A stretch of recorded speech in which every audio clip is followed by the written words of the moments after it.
భీష్ముణ్ణి ఏమంటారంటే భాగవతంలో శాస్త్రంలో 12 మంది మహాజనులు ఉన్నారు. మనకి ఈ 4 యుగాలకి కలిపి ఇప్పటి వరకు ఈ సృష్టిలో 12 మంది మహాజనులని ఎంపిక చేశారు. అందులో భీష్ముడు కూడా ఒకరు. అందులో బ్రహ్మ ఉన్నాడు, నారదుడు ఉన్నారు, శివుజీ ఉన్నారు, స్వయంభూ మను ఉన్నారు, జనక మహారాజు ఉన్నారు, దాని తర్వాత భీష్మ పితామహ ఉన్నారు, దాని తర్వాత కపిల భగవానుడు ఉన్నారు, దాని తర్వాత శుకదేవ్ గోస్వామి ఉన్నారు, యమధర్మరాజు కూడా ఉన్నారు.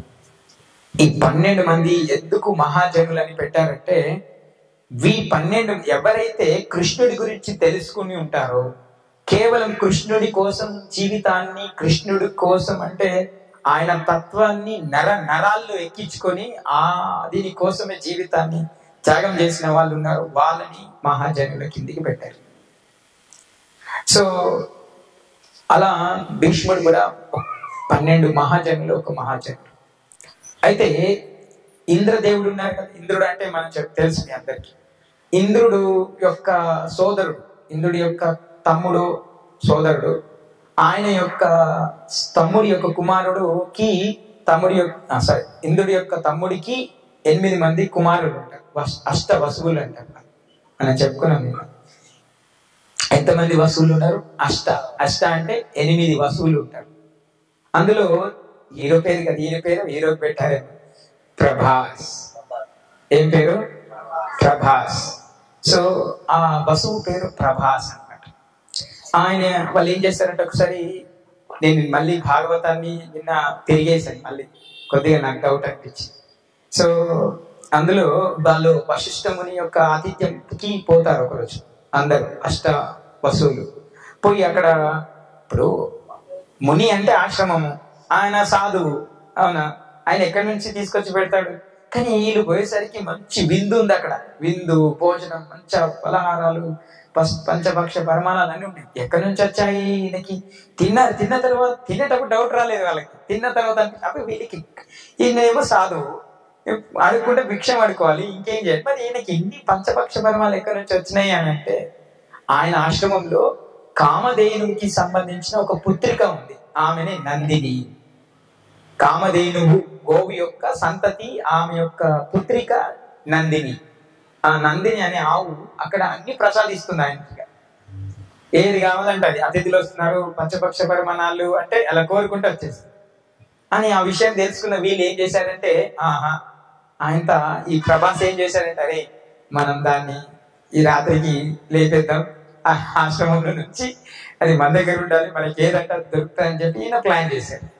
చేసి ఆశ్రమంకి వచ్చి ఆవుని తీసుకుపోయేసాం. అది కట్టేసి లేదు, దాన్ని కట్టేయకుండా వదిలేసింది ఉంది. అది పోయేసరికి అరిసింది. వశిష్ఠముని వచ్చారు, ఏమయ్యా మీరు దేవతల యొక్క లక్షణాలు మీకు ఉండాలి, కానీ మీరు సాధారణ మనుషుల్లాగా స్వార్థంగా ఏదో దక్కించుకోవాలని, దొంగలించాలనేటువంటి ఇవన్నీ లక్షణాలు మనిషియే కదా, మీరు సాధారణ మానవులాగా బిహేవ్ చేస్తారా, మనిషిలాగా బిహేవ్ చేస్తారా? అయితే మీరు సాధారణ మనిషిలే పుట్టండి కలాస్ అని చెప్తే, అప్పుడు అయ్యో తప్పైపోయిందని కాళ్ళ మీద పడతారు.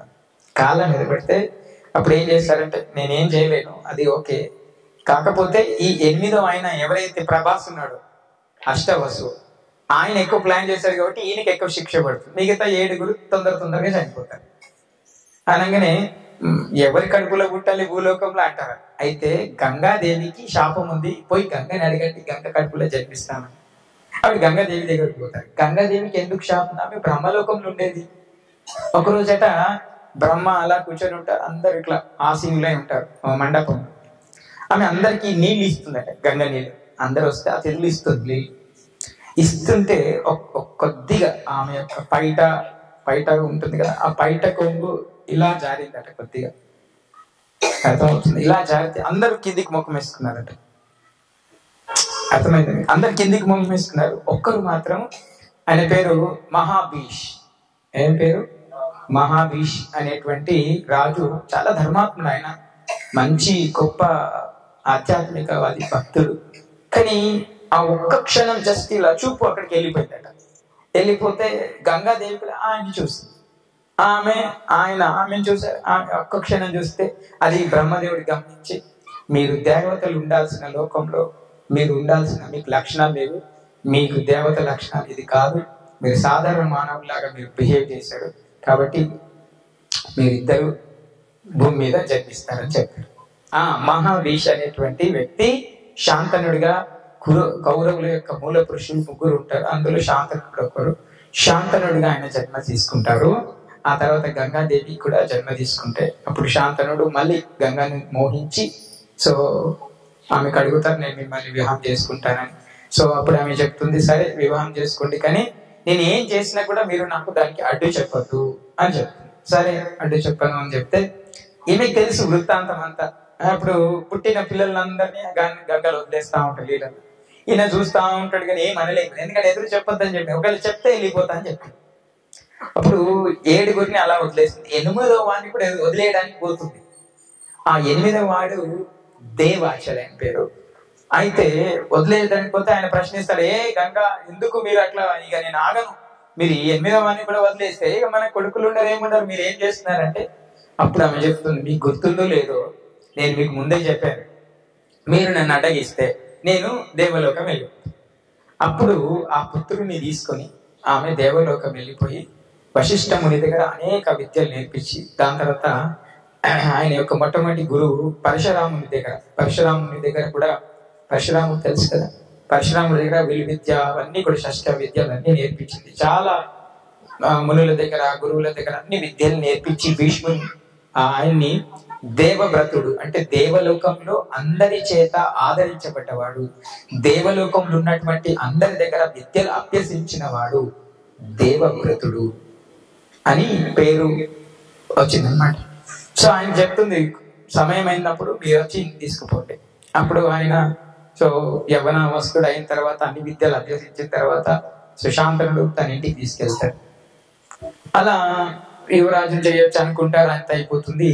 సో దాని తర్వాత మళ్ళీ శాంతనుడు ఏం చేస్తాడంటే కొన్ని సంవత్సరాలకి మళ్ళీ వేటకి వెళ్తాడు. అప్పుడు అక్కడ దాసరాజు అనే ఒక బోయవాడు, అంటే ఈ పడవ నడుపుకునేటువంటి వాడు, వారి యొక్క కుమార్తెగా సత్యవతి జన్మిస్తుంది. ఆమె పేరు యాక్చువల్లీ పూర్వం అంటే మత్స్యగంధ అంటే ఆమె ఒంటి నుంచి అంత మత్స్య అంటే చేప వాసన వస్తుందట. అది ఎక్కడి వరకు వస్తుంది, ఒక యోజనం అంటే 2-3 కిలోమీటర్ల దాకా ఆ వాసన వచ్చేదట. అట్లాంటిది ఆమెకు సో పరశురామ ఆమె సత్యవతిగా దాసరాజు ఇంట మళ్ళీ జన్మ తీసుకున్నప్పుడు ఈ శాంతను మహారాజు ఆమెను చూసి మళ్ళీ అంటే మోహితుడైతాడు, ఆమె భార్యగా చేసుకోవాలని చెప్పి అనుకుంటాడు. కానీ అలా తండ్రిని పోయి అడిగితే ఆయన అంటాడు, లేదు మీకు ఆల్రెడీ పుత్రుడు ఉన్నాడు, మీరు నా యొక్క కుమార్తెను చేసుకుంటే మళ్ళీ మీరు ఆమెకి సంతానం అయితే నాకు నా యొక్క పుత్రులు అన్యాయం అవుతారు, వాళ్ళకి ఏం దారు, నేను ఒప్పుకోను అంటాడు. అప్పుడు ఆయన తిరిగి వెళ్ళిపోతారు. ఈ విషయం తెలుసుకున్నటువంటి ఈ దేవవ్రతుడు వాళ్ళ నాన్నకి సంబంధించినటువంటి ఆ విషయాన్ని తెలుసుకున్న దేవవ్రతుడు ఆ దాసరాజు దగ్గరికి పోయి అడిగితే అప్పుడు దాసరాజు అంటాడు, మీరు ఓకే, కానీ మీరు ఆల్రెడీ ఉన్నారు, మిమ్మల్ని ఇప్పుడు పట్టాభిషేకం చేయాలంటున్నారు, మీరు ఉండగా చేస్తే ఇక మా కూతురికి పుట్టిన సంతానం ఏం కావాలి అని ప్రశ్నిస్తారనమాట. అప్పుడు ఆయన అంటాడు, నేను రాజుని కాను అని ఒక ప్రతిజ్ఞ చేస్తాడు. ఇక నేను అస్సలకే బతికుండగా రాజుగా ప్రాణం ఉండను, రాజు బాధ్యతలు వహించాడు ఒక ప్రతిజ్ఞ చేశాడు. దాని తర్వాత మరి మీరు పెళ్లి చేసుకుంటే రాజు ఉండరు, కానీ మీరు పెళ్లి చేసుకొని మళ్ళా మీ పిల్లలు వస్తే వాళ్ళు గొడవ చేస్తారు. అప్పుడంటే నేను పెళ్లి కూడా చేసుకొని ఇంకా నా ఆ జన్మ బ్రహ్మచారి ఉండిపోతానని పెళ్లి కూడా చేసుకోనని ప్రతిజ్ఞ చేస్తాడు. సో దాని తర్వాత ఆయన సో చెప్తాడు, ఇంకా సరే మీరు పెళ్లి చేసుకోరు, కానీ మీరు రేపు మా పిల్లలు ఒకవేళ రాజు అయితే వాళ్ళకి మీరు వ్యతిరేకంగా పనిచేస్తే అని కూడా అంటాడు.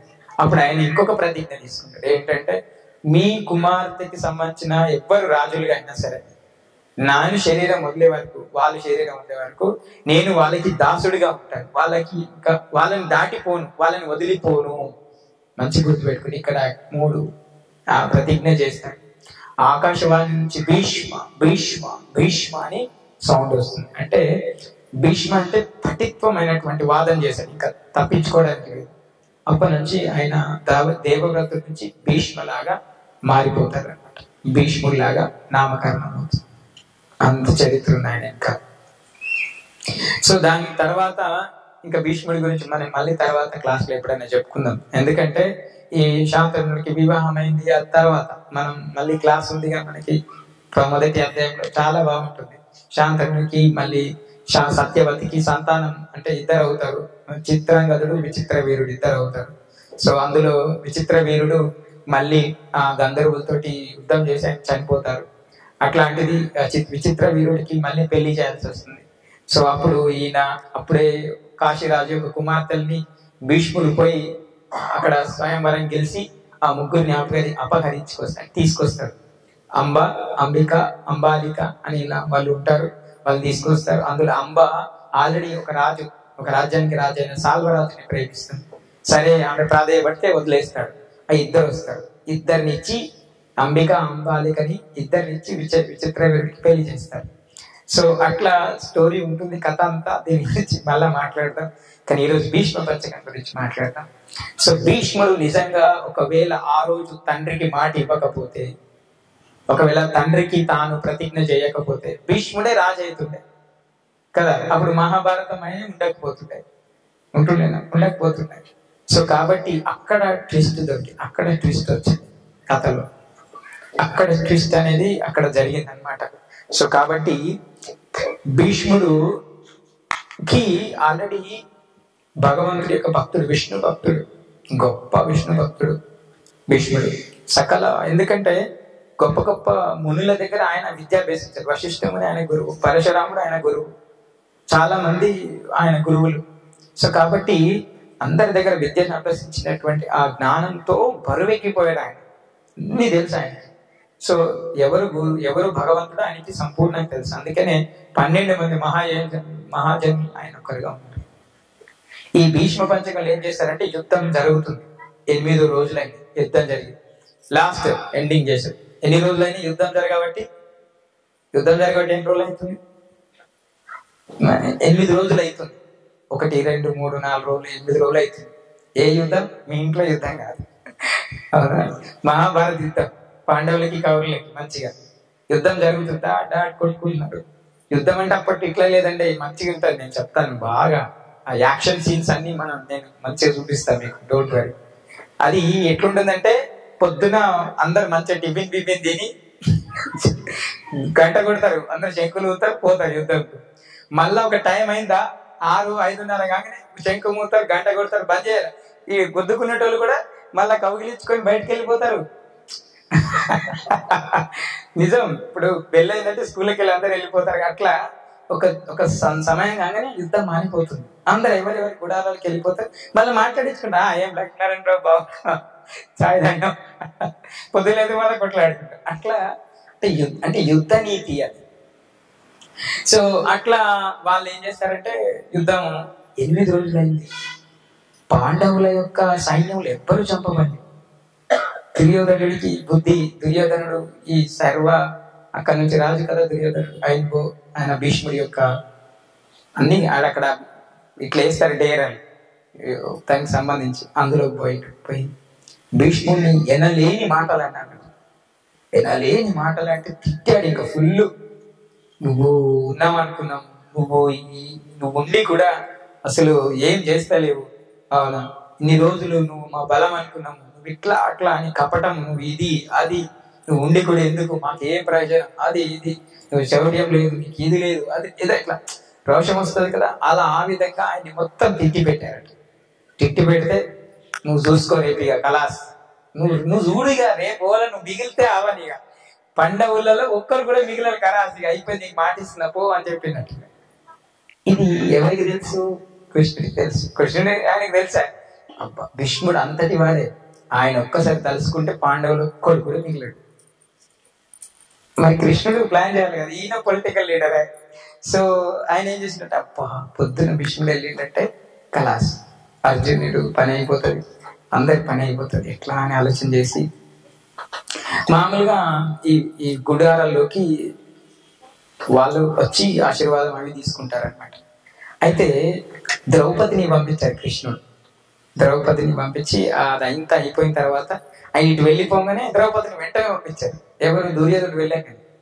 భీష్ముడు అనుకున్నారు దుర్యోధనుడు పత్ని ఏమో అనుకున్నారు. అనుకొని సంపూర్ణ సుమంగళి ప్రాప్తి వస్తూ ఏదో దీవించాడు ఆయన. చూసరికి లేసరికి ఆమె కాళ్ళు మొక్కింది. అయ్యో ఈమె ఏమో ద్రౌపది, అవునా, పొద్దుగా లేచి చంపేస్తాని మాట ఇచ్చే వీళ్ళందరినీ. మరేమో ద్రౌపది 5గురికి భర్తలు కలిగింది. మరి ఈమెకి ఇచ్చిన మాట ఏంటి? మరి కృష్ణుడు వచ్చి అంటాడు, ఏం నెరవేరుస్తావు రేపు? నువ్వు ఆయనకి మాట ఇచ్చినావు, మరి ఈమెకేమో దీవించినావు, మరి ఇది కరెక్టా?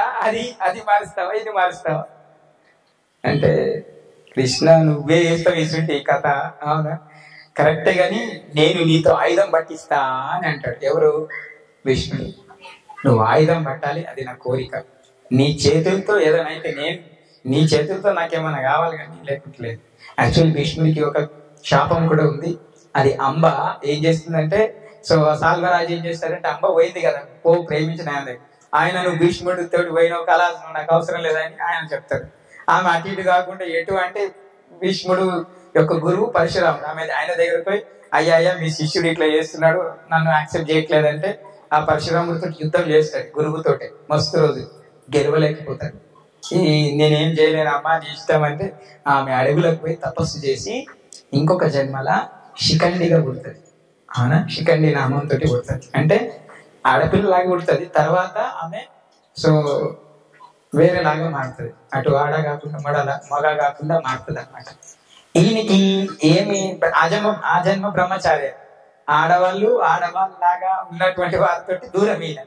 ఈయన చెప్పాడు ఆయనకి ఏంటంటే, ఆడవాళ్ళు లేదంటే ఆడవాళ్ళలాగా ఉన్న వాళ్ళు ఎవరైనా ముందు ఉన్నారనుకో యుద్ధం చేయాలి అని ఈయన ఇది.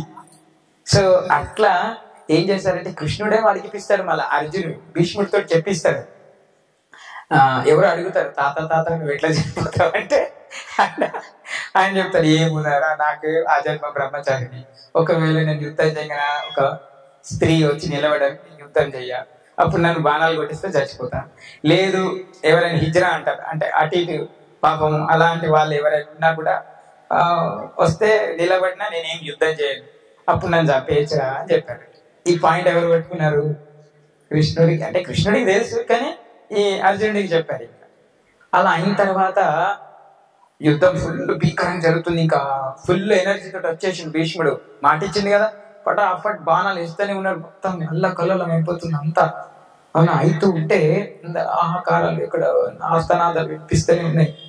ఇంకా అర్జునుడి మీదకి బాణాలు అలా తీసుకొస్తున్నాయి, వస్తున్నా. అసలు ఇట్లా కనేసేసరికి 10 బాణాలు వచ్చేసినాయి. అంత ఓ ఫాస్ట్ గా వాళ్ళు భీష్ముడు ఉన్నారు. కృష్ణుడికి అర్థమైపోయింది ఏం చేయాలి, అర్జునుడిని ముంచేటట్లేడు ఇక అయినా అని చెప్పి ఆయన ఏం చేశాడంటే, యాక్చువల్లీ ఈయన మాట ఇచ్చాడు ముందే ఏమని మాట ఇచ్చాడు, నేను ఆయుధం పట్టను అని చెప్పి మాట ఇచ్చాడు. కాబట్టి ఆయుధం పట్టదు కదా. కానీ కృష్ణుడు ఏం చేశాడంటే, భక్తుడి కోసం తన మాటని కూడా తెగదింపేసి రథం మీద నుంచి జంప్ చేస్తే భూమి మొత్తం ఇట్లా అదిలిపోతుంది, మొత్తం కింద మీద అయిపోతుంది భూమి అంతా. అందరూ భగవాన్ సాక్షాత్ ఆయన చిన్న భాగం భూమి తట్టుకుంటుంది భగవంతుడు దిగితే. అలా అయిపోయిన తర్వాత అక్కడ పడి ఉన్న ఒక రథ చక్రాన్ని తీసి ఇట్లా వేస్తూ వేయడానికి పోతున్నాడు. ఇంకా పోతుంటే అర్జునుడు వచ్చి గట్టిగా కాళ్ళు పట్టుకున్నాడు. అంటే ఆ కాళ్ళు పట్టుకున్నా కూడా గుంజుకుపోతున్నాడు కృష్ణుడు. దుమ్ము ఇట్లా లేస్తుంది మొత్తం, ఆయన పట్టుకున్నాడు, ఈయన గుంజుకుపోతున్నాడు స్పీడ్ గా. మళ్ళా పోయిన తర్వాత దుమ్ము అంతా భీష్ముడు దూరం నుంచి చూస్తున్నాడు, ఎవరో వస్తున్నారు. చూసేసరికి దగ్గరికి వచ్చేసరికి కృష్ణుడు. అబ్బా, ఆయన ఆనందపడ్డాడు. నేను నీతో ఆయుధం పట్టిస్తాను కదా. ఎందుకు కృష్ణుడు చూడు ఇద్దరి మాటలు నిలబెట్టాడని మంచిగా ఆలోచన చేయండి. ఇక్కడ భక్తుడిని రక్షించడానికి ఆయన మాట తప్పాడు. అక్కడ భీష్ముడు కూడా కృష్ణుడికి భక్తుడే, చాలా గొప్ప భక్తుడు. ఎంత గొప్ప భక్తుడు అంటే మహాజనులలో కూడా ఆయన అంతే అర్థం చేసుకుంది. అంత గొప్ప భక్తుడు. ఆయన అన్నాడంటే ఆయన మాట నెగ్గించాలి కదా, నీతో ఆయుధం పట్టిస్తా. మరి ఆయన మాట కూడా నిలబెట్టాలి కదా ఈయన దేవుడు భగవంతుడు. కాబట్టి అప్పుడు ఆయుధం పట్టుకుని చూసి భీష్ముడు ఆనందపడ్డాడు. నీతో ఆయుధం పట్టిస్తానా, నా కోరిక నెరవేర్చావు కృష్ణ. ఎందుకంటే ఈయన కృష్ణుడు భగవంతుడైన ఈయనకి తెలుసు. ఎవరికి? భీష్ముడికి తెలుసు కృష్ణుడు ఉన్న సైడు విజయం అవుతుందని ఆయనకు తెలుసు. అది తెలిసిన వ్యక్తి ఒక్కరే, భీష్ముడు ఒక్కరే, మిగతా వాళ్ళు ఎవరికి. ఆనందపడి మొత్తం శస్త్రాలను వదిలేసి దండం చేస్తుండే. దండం చేస్తే అర్జునుడికి చెప్పిండు, అర్జున చలో లేవు లేవు లేవు బాణాలు గాంధీవం తీయు. అర్జునుని యొక్క ధనస్సు పేరు గాంధీవం. తీ చలో అస్త్రాలు ఎక్కువ పెట్టు అంటే జస్ట్ మనం ఒక 2 రెప్పలు వేసేంతలోపు ఒక 100 బాణాలు కొట్టారట భీష్ముడికి అర్జునుడు. సబ్ సబ్ సబ్ సబ్ అల్లుడు సీతారాముడికి 100 మంది గురు పెట్టారు కానీ అర్జునుడే ఒక క్షణంలో 100 బాణాలు పెట్టి మొత్తం చెప్తున్నారు భాగవతంలో సూది గుచ్చడానికి కూడా స్థలం లేదట, అన్ని బాణాలు ఉన్నాయి భీష్ముడి దాంట్లో. మొత్తం ఇట్లా అన్ని బాణాలు కొట్టేశారట. ఇప్పుడు భీష్ముడు ఆనందపడుతున్నానండి, కృష్ణ నువ్వు ఆయుధం పట్టనన్నావు, భక్తుడి కోసం ఆయుధం పట్టి. నేను అనుకున్నాను నా కోసం మీరు ఆయుధం పట్టాలనుకున్నాను, మీరు ఆయుధం పట్టారు.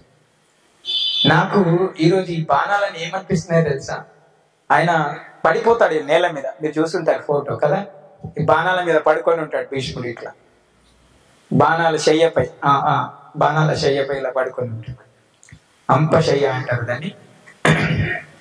భీష్ముడు అంటారు, ఇవి నాకు పూల శయ్యగా అనిపిస్తుంది. ఈ బాణాల మీద నేను పడుకొని ఉన్నాను కానీ పూల మీద పడుకున్నట్టుగా అనిపిస్తుంది నాకు అంటాడు భీష్ముడు. అలా బాణాల మీద పడుకుని 10వ రోజు నుంచి భగవంతుడు ఈ కార్తీక మాసం వస్తుంది. అప్పుడు ఈ 5 రోజులు భగవంతుడు కోసం ఉపవాసం చేస్తారు. ఆయన చేస్తే ఈ ఏకాదశి రోజు వీళ్ళు చూడ్డానికి పోతారు. అదే ఏకాదశి రోజు చూడ్డానికి పోతారు. కృష్ణుడు పాండవులందరూ చూడ్డానికి పోతే అర్జునుని అడుగుతాడు, తాత, ఆయన పోయి కాళ్ళ మీద పడతాడు, తాత నన్ను క్షమించు, నేను కొట్టేసిన, ఇంకా తెలీదు, నేను ఇన్ని బాణాలు కొట్టినా, నన్ను ఎత్తుకొని పెంచినావు, స్వయంగా తాత ఆయన, నాకు ముద్దలు తినిపించినావు, నాకు ఎంత నువ్వు సేవ చేసినావు, అట్లాంటి నిన్ను నేను బాణాలని మొత్తం గుప్పించేసిన శరీరంలో అని ఏడుస్తుంటాడు. అప్పుడు భీష్ముడు అంటారు, నువ్వు నిమిత్త మాత్రుడు కదా, నువ్వు చాలా క్యాజువల్ గా నీ పని చేసినావు అంతే, నువ్వు చాలా మంచి పని చేసావు. ఒకవేళ నువ్వు కనుక పని చేయకపోతే కృష్ణుడు ఆయుధం పట్టేవాడు కాదు, నేను ఇలా చేసేవాడిని కాదు. నాకు ఆయన ఎందుకోసం ఈ పంచకం చేశారో లాస్ట్ లో చెప్పేస్తాను. అయితే నాకు దాహం వేస్తుంది తాత అని అన్నప్పుడు ఆయన అలా గట్టిగా అదే వేగంతో శస్త్రం కొడితే ఇక్కడ నుంచి గంగామయ్య, ఎవరైతే గంగామయ్య ఎవరు, మళ్ళీ గంగామాత ఎవరు? భీష్ముడికి ఏమైతుంది? తల్లి అవుతుందా? ఏమవుతుంది? భీష్ముడు అమ్మ ఎవరు? గంగమ్మ, గంగాదేవి, అంతే కదా. గంగా కొట్టిన ఆయననే తీసుకోపోయి పెంచే కదా. ఈ కథలు, ఈ సత్సంగం వింటుంటే అంత నాలెడ్జ్ పెంచుకోవాలి. ఇట్లనే గంగా యొక్క పుత్రుడు భీష్ముడు. సో అట్లా తన తల్లి ఒడిలో పెట్టుకొని నీళ్ళు తాగిపిస్తున్నట్టు గంగాదేవి, తాగుబిడ్డ, అమ్మ వస్తా కానీ కొన్ని రోజులు నాకు సమయం, నేను నీ దగ్గరికి వచ్చేస్తా కానీ కొంచెం సమయం. అయితే ఎప్పుడైతే తండ్రి మాటని కోసం భీష్మించి కూర్చున్నాడు కదా, అంటే ప్రతిజ్ఞ చేశాడు కదా, నేను పెళ్లి చేసుకోనని మా నాన్న కోసం. అప్పుడు అలా నాన్న శాంతనుడు ఒక వరం ఇచ్చాడట. ఏమని? నువ్వు ఇష్ట సిద్ధి మరణం, అంటే నువ్వు ఎప్పుడు కావాలనుకుంటే అప్పుడు చనిపోవచ్చు, నీ ఇష్టం. ఆయన పడుకున్నాడు అంటే పడిపోయాడు అంతే తప్ప చావుకి దగ్గరగా లేడు. ఆయనకు నచ్చినప్పుడే శరీరం వదిలేయడానికి వరం ఉంది ఆయనకి. 56 రోజులు ఉన్నాడు అట్లా అంపశయ. ఎన్ని రోజులు ఉన్నాడు? యుద్ధం ఎన్ని రోజులు జరిగింది? 18 రోజులు జరిగింది. 18 రోజులు యుద్ధం అయిపోయింది. కౌరవులందరూ చచ్చిపోయారు. ఎక్కడ చూడు ఆ కురుక్షేత్రంలో మొత్తం శవాల గుట్టలు ఉన్నాయి, బండ్లు, శవాల గుట్టలు. ఇట్లా మనం ఏదైనా మురికి ప్లేస్ లేకపోతే ఇట్లా దాటుకుంటూ పోతాం కదా, అట్లున్నాయి. ఇక్కడ ఎటు చూస్తే రక్తము, కండ్లు, ఒక దగ్గర మాంసము, తలకాయలు, ఎక్కడ పెడుతున్న అడుగు తెలియదు, అట్లుంది ఆ ప్రాంతం. అట్లాంటి దాంట్లో ఒక్కడే భీష్ముడు అంపశయపోయిన 56 రోజులు. 56 రోజులు ఉన్నారు. ఈ 5 రోజులు వ్రతం చేశారు. ఎందుకోసం అంటే నాకు విష్ణు అంటే కృష్ణుడు సంపూర్ణం అంటారు కదా, దాన్ని ఏమంటారు? విశ్వరూపం చూపియాలని. విశ్వరూపం చూసి చూడండి, అందుకనే భగవంతుడు అంతకాలేచ మామేవ స్మరన్ ముక్త్వా కలేవ. భగవంతుడు ఏం చెప్తున్నాడు? అంతకాలంలో నన్ను స్మరించేవాడు నా దగ్గరికి వస్తాడని చెప్తున్నాడు. భీష్ముడు అదే చేస్తున్నాడు. చూడండి, భీష్ముడికి చావు తొందర, ఆయన కావాలనుకున్నప్పుడు తీసుకోవచ్చు. అట్లా ఏం చేస్తున్నాడు అంటే భీష్ముడు భగవంతుని చూసి భగవంతుని స్తుతించి, భీష్మ స్తుతి అంటారు. ఈ 5 రోజుల్లో భీష్ముడు స్తుతి చేస్తాడు విష్ణువు గురించి. అట్లనే విష్ణు సహస్రనామాలు ఉన్నాయా? విష్ణు సహస్రనామాలు మీరు వినుంటారు కదా. ఓం గోవిందాయ నమః, శ్రీనివాసాయ నమః, ఇవన్నీ విష్ణు స్తుతి, విష్ణు సహస్రనామాలు భీష్ముడే చెప్పారు. భీష్ముడే ఈ విష్ణు సహస్రనామాన్ని ఉద్ఘటించారు. ఎప్పుడైతే కృష్ణుడు విష్ణువు లాగా ఆయనకి విశ్వరూపం కావాలనుకున్నప్పుడు విశ్వరూపం చూపిస్తారు భీష్ముడికి. చూపించిన తర్వాత చాలు కృష్ణ, దీనికోసమే నేను ఇన్ని రోజులు ఈ అంపశయంలో ఉన్నాను. యాక్చువల్లీ కొంతమంది ఒకలాగా చెప్తారు, నిజానికి ఒకలాగా ఉంది. నిజానికి దేవతలు ఏంటంటే సూర్యుడు రెండు వైపులుగా కాలనం చేస్తారు. ఉత్తరాయణ కాలం, దక్షిణాయన కాలం. సూర్యుడు ఏం చేస్తారు? ఉత్తరాయణ కాలం, దక్షిణాయన కాలం అని ఉంటుంది. ఈ ఉత్తరాయణ కాలంలో ఎవరైతే శరీరం వదులుతారో వాళ్ళు భగవంతుని యొక్క లోకం చేరుతారని అది వేదం ఉంది. కానీ నిజానికి ఉత్తరాయణం అని ఎవరు అంటారంటే ఈయన భీష్ముడు ఆ కాలం కోసం వెయిట్ చేయలేదు. మంచిగా ఆలోచించండి, ఇది అది చెప్పారు. కానీ మకర సంక్రాంతి నుంచి ఉత్తరాయణం మొదలవుతుంది, అది వేరే విషయం. కానీ ఆయనకి అది కాదు, భీష్ముడికి ఉత్తరాయణం అంటే అది కాదు. నిజానికి ఉత్తరాయణం అంటే ఏంటో తెలుసుకోండి. ఉత్తరాయణం అంటే ఇప్పుడు బాదరాయణం అంటారు, మీరు బాదరాయణ విన్నారు. బద్రీనారాయణ, బాదరాయణ అంటే బద్రీనారాయణుడు. ఇంకా కొంతమంది నారాయణ అంటే ఏంటి? నీరంటే నీళ్ళల్లో వసించేవాడు, నీళ్ళలో ఆశ్రయం చేసుకుని ఉండేవాడు నారాయణుడు అని అర్థం. అట్లనే ఉత్తరాయణ అంటే ఏంటంటే ఈ ఉత్తర అనేవారు ఎవరు? ఉత్తర ఎవరు? అర్జునుని భార్య, అభిమన్యుని భార్య. Very good.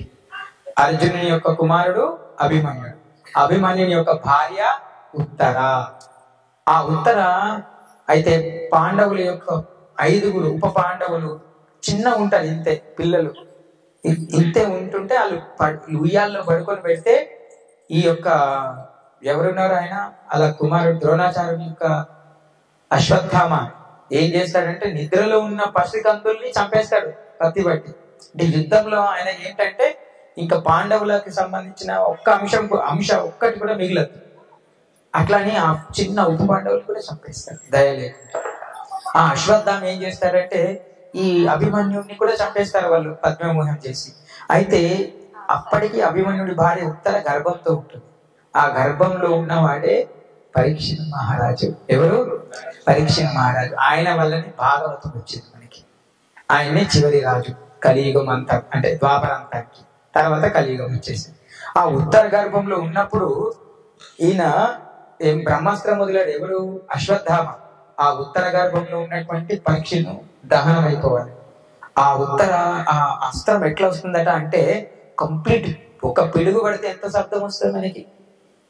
పిడుగు పడితే ఉరుగులు అంటారు కదా, అట్లాంటి 1000 పిడుగులతో, పెద్ద పిడుగులతో సమానం ఒక అస్త్రం, బ్రహ్మాస్త్రం. 1000 పిడుగులు అంటే ఎంత మీకు ఆలోచన, మాడి మసైపోతుంది. అట్లాంటి గర్భం, ఉత్తర గర్భం చేసుకుంటే దూసుకొస్తుంది. అప్పుడు ఏం చేయాలి ఉత్తరకు అర్థమవుతలేదు. అప్పుడు కృష్ణుడి దగ్గరికి పోయి ఆమె కొంగు చాపింది, అయ్యా ఇట్లా అది దూసుకొస్తుంది, ఆ వేడిని నేను తట్టుకోలేకపోతున్నానంటే అప్పుడు కృష్ణుడు భాగవతం చెప్తుంది, అంగుష్ట మాత్ర పరిమాణేన స్వయం విష్ణుం భవ.